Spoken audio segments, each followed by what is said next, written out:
to the fortress! Ooh, he really is there!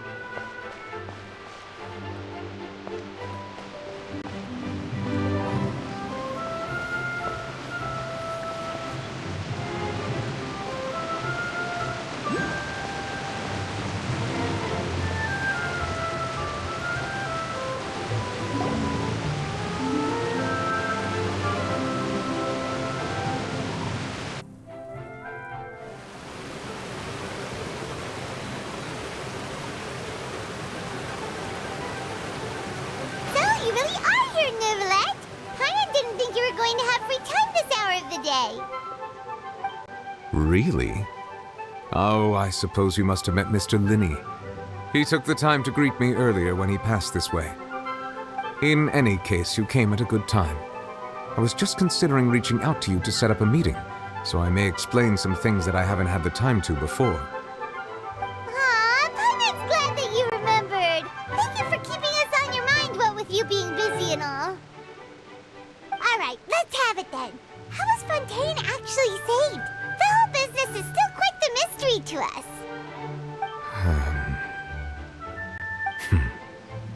It is strange how words can often leave a bitter taste in the mouth when it finally comes time to say them out loud.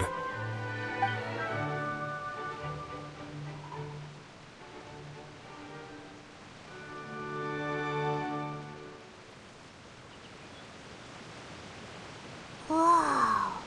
So that's what happened? Focalor destroyed the divine throne of the Hydro Archon and restored your power to you, transforming you into a fully fledged elemental dragon sovereign. But Paimon still doesn't quite get what you did to save the Fontainians from dissolving. For me, the authority of the ancient dragons refers to absolute control over the hydro element. Fontainians were incomplete humans born of Egeria's use of the power of the primordial sea, with constitutions similar to that of mimics. But so long as those primordial energies remain within them, I could use the ancient dragon's authority to grant them true blood, after the fashion in which life was first brought into being on this planet.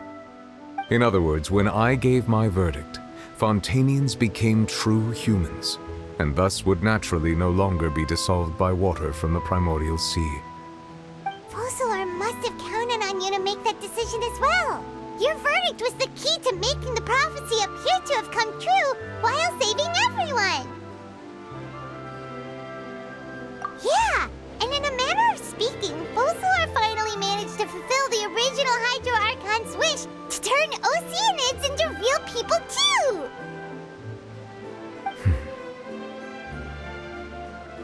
It seems from your expressions that you still have more things you wish to ask. Ask away. I will tell you the truth as I know it.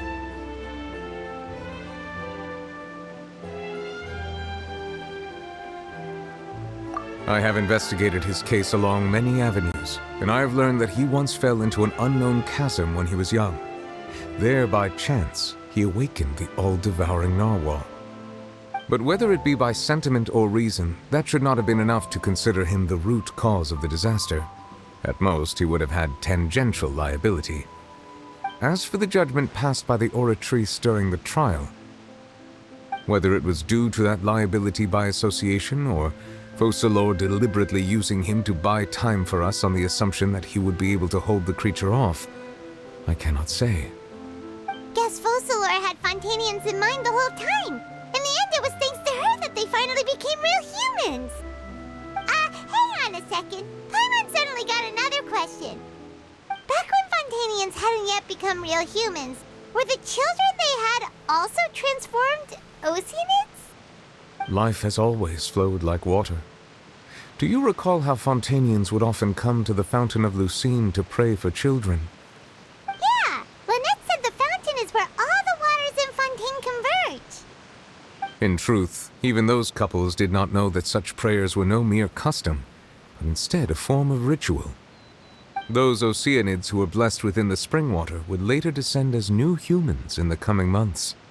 Paimon sorta gets it now. Either way, seems like this ritual won't be of any further use, but it'll probably live on as a local custom. Ask away. I will tell you the truth as I know it. Yeah, about that. Risley said Farina has already left. What's that all about? Ah, Lady Farina. The people are only aware that her death sentence has not been carried out. She abdicated the post of Hydro Archon and left affairs related to that title to me, before leaving the Opera House. I related Focalor's words to her faithfully and completely.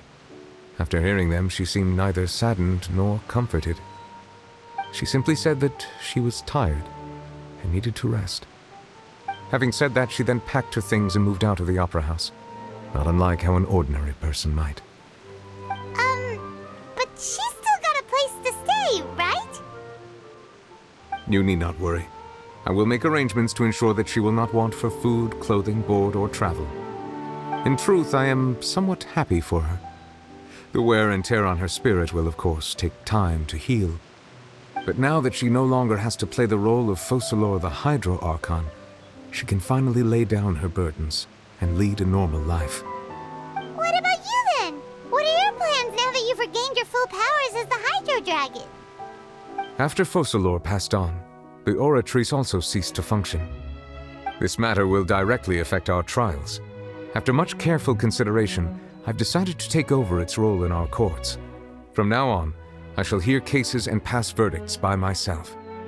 Looks like you're still considering stuff from the perspective of the Udex, huh? As an elemental dragon, there are indeed many things that I must do. But this power and this duty, in a manner of speaking, you could say that both were granted to me. As such, before I attend to my other responsibilities, I must first and foremost continue to serve Fontaine as its highest judge. The duty of the Hydro Sovereign and the duty of the Udex shall coexist within my person. Additionally, the Hydro Archon's departure has brought about another problem, which is that the Opera House shall no longer produce indemnitium. That's true. That power was derived from the people's faith in the Hydro Archon, wasn't it? Wait, but the various mechs and machines in the city are all still okay. Where are they getting their energy from? As I am now, I have full command over New Musia, and it can serve as a complete substitute. Another reason why I cannot quite leave Fontaine immediately. Wow. This ancient dragon's authority stuff is really quite useful, huh? Ask away. I will tell you the truth as I know it. Oh, that's right! They say you've given it to the knave as a diplomatic gift or something! Leaving aside their intentionality, the two Fatui Harbingers have indeed done much for us during this crisis. Their sole remaining goal in Fontaine, at least at this point, would seem to be the Gnosis. The Oratrice has ceased to function. The Hydro Archon's divine throne is now no more, and I do not need the Gnosis's power. As such, it has lost all meaning for Fontaine. If the Fatui have impure designs, then we might as well accede to their request now, and avoid unnecessary conflict. What complicated considerations! Paimon thought you were just giving it to them out of gratitude to the knave and as an apology to Child. Ask away. I will tell you the truth as I know it.